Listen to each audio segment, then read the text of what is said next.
What's this like? I was just telling him it was a little weird, but not weird at all at the same time. So that's the best way to describe it. Where are you at health-wise? Like, where are you on, I know it's a long path, but kind of what are you able to do and where are you on the path? Right now, I can do a lot of stuff. I've been running, I've been shooting.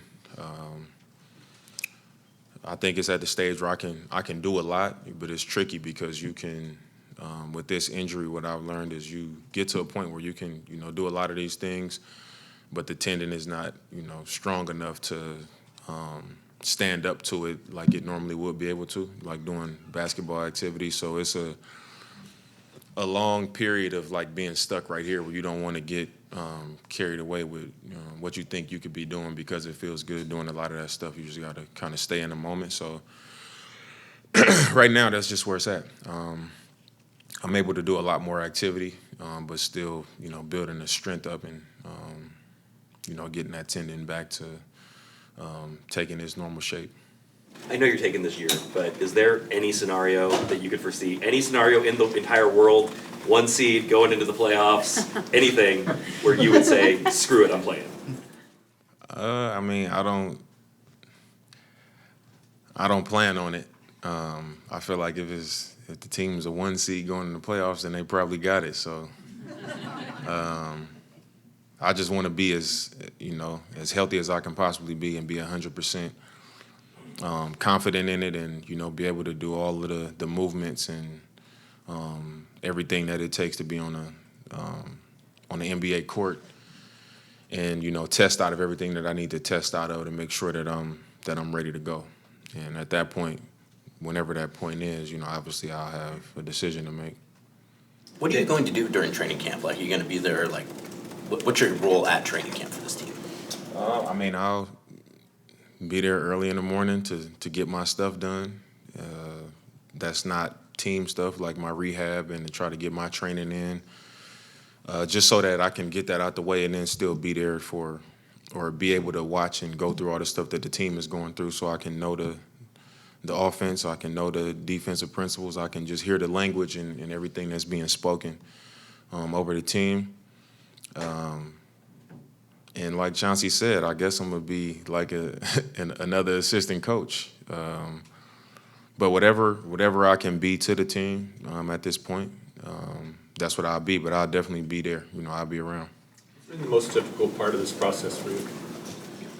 I would say, even when I've had injuries, when things have come up, I've always been able to do something about it. And I think this is the first time that it's an injury that you can come back from, but you can't do anything about it. You got to let it take the time that it takes.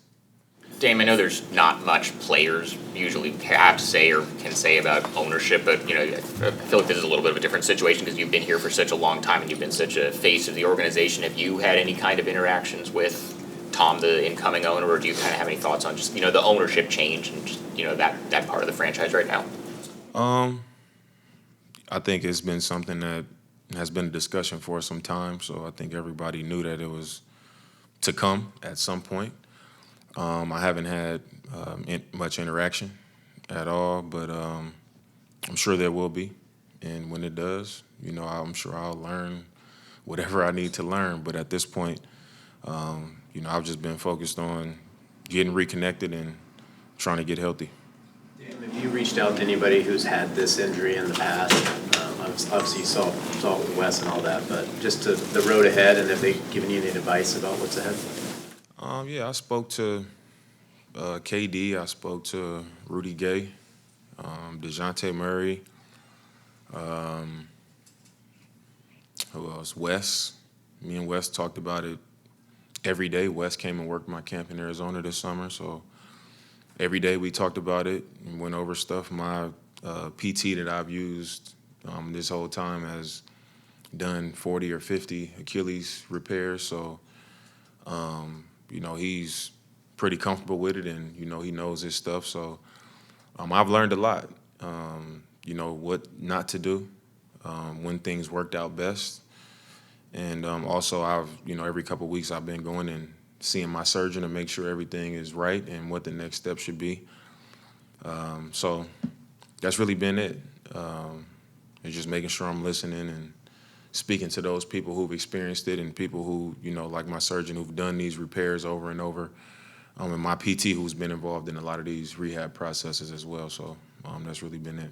Consistent message that they've given you, like patience or something like that, I would say the most consistent has just been that, don't try to be the guy that does it in record time, because it takes what it takes. And usually when people return to form is because they took the proper amount of time, and they didn't fall for the, I feel good, I can do it, when a lot of times you feel good and, it's still a few layers to the injury that, you got to work through. And that's, getting that force and being able to do a lot of the things that, you can only know if it's working or not on a basketball court, and then to run those types of tests and know that it's all the way right, and that usually takes a little bit longer. So I would say that's one thing they all said that they all had in common. You had mentioned at the rally about Scoot and being part of his journey and what the way you feel like he can grow. And obviously he's going to be out for a while. Have you thought about kind of maybe being with him or spending time with him as you guys are both rehabilitating, since you both kind of won't be able to do on-court stuff for a while?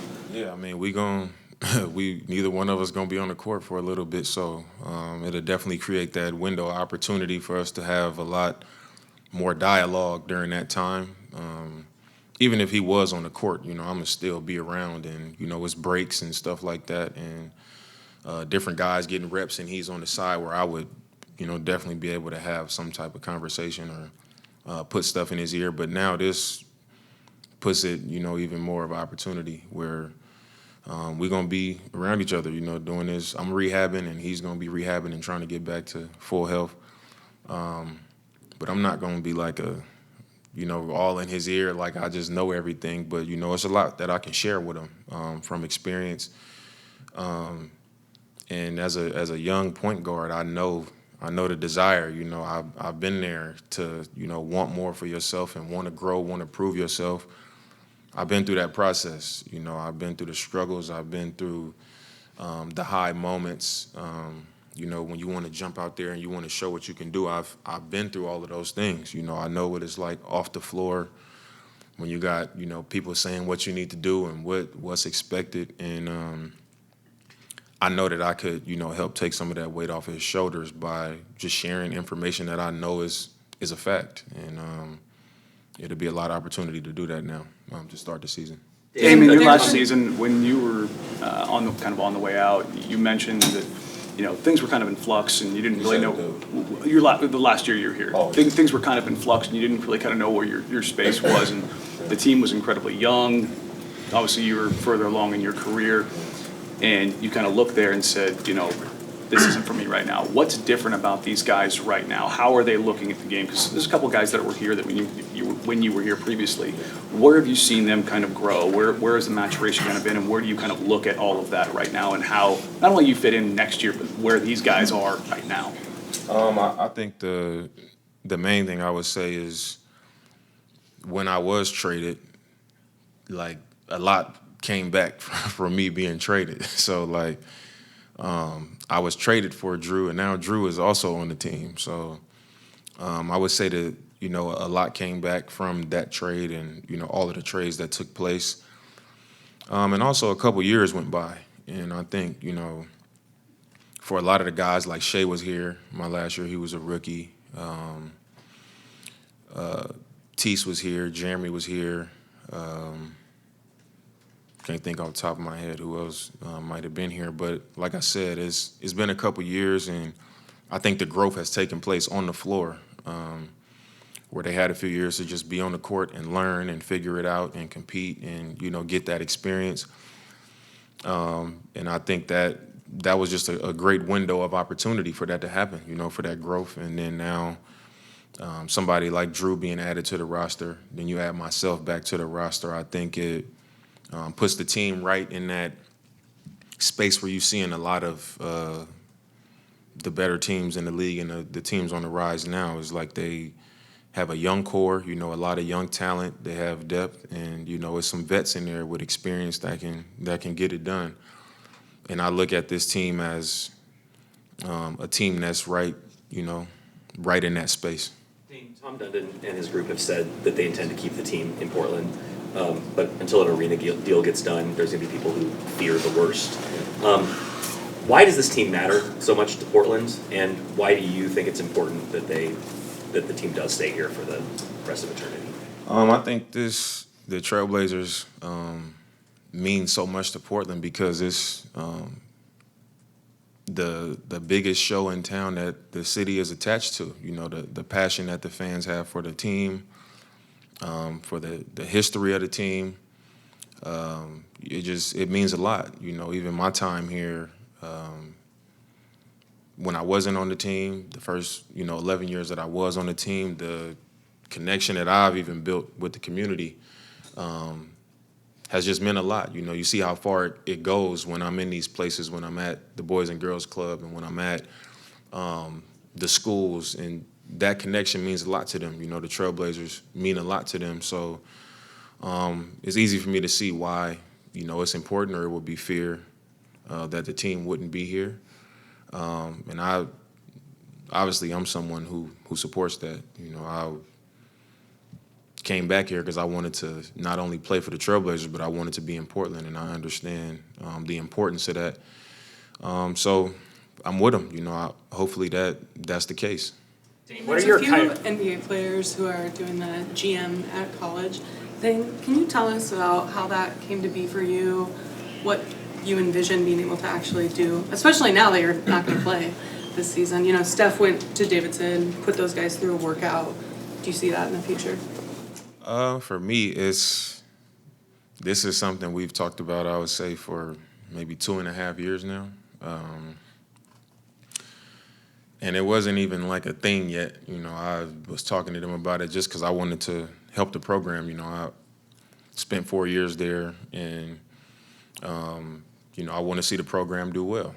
And they have been struggling a little bit, so I wanted to help out in some way. And it became a conversation, and then it became official. And really something that I care about is just mentorship, and helping push the game in the right direction, and help a lot of these younger athletes, high school, even in college, learn to do things the right way. And that's why I started my elite camp. Is more of a mentorship program of not only working with them on the court, but also off the court.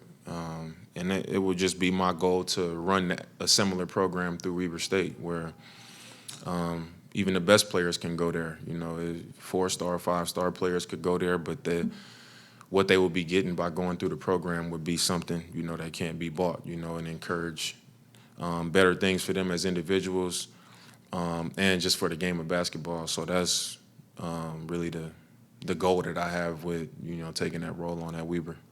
There's going to be a scenario where you're like going to a high school game, calling the staff, listen, there's a sophomore, we got to get on him right now. Yeah, I mean, I could. If I saw a sophomore that made me feel that way, I definitely could do it. So, yeah, I mean, it's possible. Dame, what are your initial thoughts and impressions of Hansen from having watched him at Summer League and then whatever time you've been able to be around him this summer?